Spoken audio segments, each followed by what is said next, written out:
All right, hey, welcome to day 5. All right, we're gonna dive in, but I was reflecting on yesterday's assignment to practice your pitch in the mirror and to other people, and hopefully you made that happen. You know, in the beginning, I would force myself to look for opportunities to talk about the business, right? Literally as much as I possibly could, and it forced me, a lot of times by trial and error, most of the time by trial and error, to figure out, the best ways to explain topics, ask questions, and really gain traction. And I love to go to networking events and listen to private money pitches to see how people would explain different things, what words they would use, and then I'd go try to use the same things. And I still do that to this day. And the point, I guess, is to never stop learning and trying new things. Now, we can learn so much from the people around us on a day-to-day basis if we just listen and apply. It's incredible. Okay, but today let's dive into building our investor list, okay? I am a huge advocate for starting our initial outreach with friends and family. And do not tell me that they don't have money either, because we have no idea what they do or do not have, okay?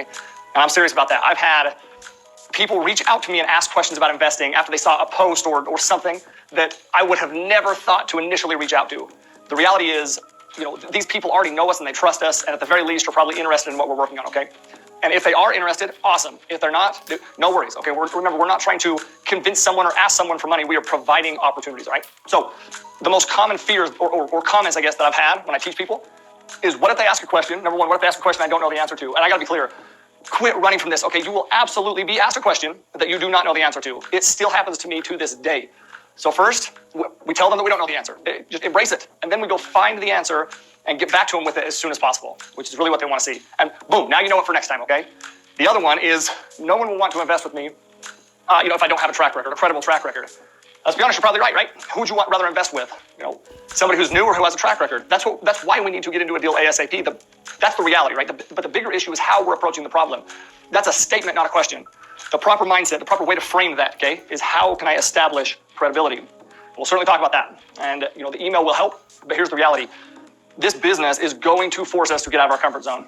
And things are never just going to be perfectly lined up, okay? We can't control how people react, but I'll tell you what we can control, okay? What we can control is action, taking action. We can also control learning, choosing to learn from every interaction.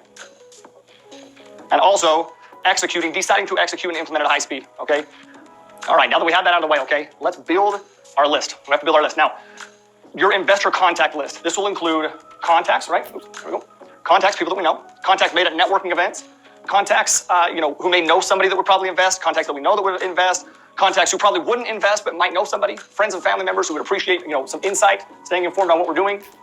And I realize that this may be a big mental hurdle for some of us, okay? But I'm going to be clear, don't worry, we're not going to be spamming anyone, okay? Once again, we provide opportunities to those who want it. So I'll outline the initial email, which, it will actually require an opt-in before sending any investment opportunity anyway, okay? So here's your initial email. This is how we need to, position our first email, which should eliminate any fear of spamming, okay? So, hey, first name, okay? Send it out. I hope you're doing well. I wanted to let you know that I recently joined X company and will be working with them on their next project. So this can be either your company, your sponsor's company, a company, a partner of yours, whatever, okay? Now, the other side, company name, real estate, is a real estate investment firm with more than 10 years experience and X, number under management. Obviously, insert, whatever information is relevant, for your situation. Our main investment focuses on multifamily. You can find more about our firm here. Once again, your website, and then we insert a link to the website. Your website will be a valuable resource when it comes to building credibility with investors, brokers, anyone, okay? Now, there isn't an investment opportunity this time, but are you interested in being on our investor list in the event that we have a deal that fits our criteria? I won't be constantly emailing you, as we'll likely have 3 or 4 offerings this year. Please let me know when convenient. It's simple, clean, effective, okay? But let's talk about everything that this truly accomplishes, okay? What it accomplishes, obviously, establishes that you're in the real estate sector. We can't expect them to just know that unless we tell them, right? It also shows and focuses on a partnership with an experienced team and track record of success. That way the focus isn't on your expertise, which is obviously limited at this point, right? Number 3, opens up doors without pressure. Number 4, shows that good deals are rarity. It's made it very clear that, and made it very clear that no opportunity is currently available, which alleviates, pressure on them and us. And then also gives them, shows that good deals are a rarity, essentially, which increases our credibility, and shows that we're in the know. And then also gives them agency to authorize. Putting the ball in their court is a power move, okay? Now, a strong follow-up strategy is going to serve you very, very well in this business. I would say This is definitely where a lot of people drop the ball. I have dropped the ball in this category many times. I mean, just recently, a family member reached out, sent me an investment opportunity that I was absolutely interested in, but I got busy and I forgot to get back to him, and he never followed up with me. Too often, way too often, people give up before the potential investor has even had a chance to give it a second thought, okay? So follow up. Now, some tools that will help us stay on top of communication, because if not, we'll absolutely get bogged down.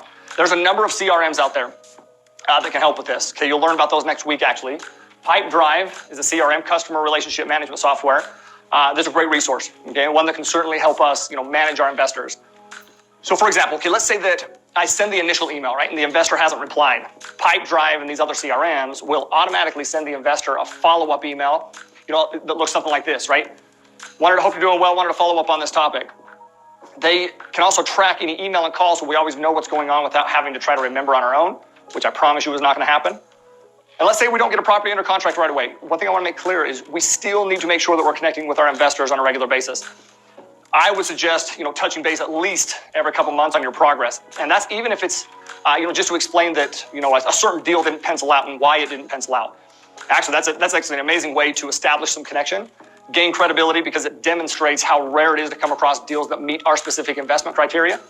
And it's just important also to not let your leads go cold, okay? So once again, be sure to contact them at least every quarter with an update. We can also invite them, by the way, to opt into additional communication down the road, like those amazing articles that you're in the process of writing.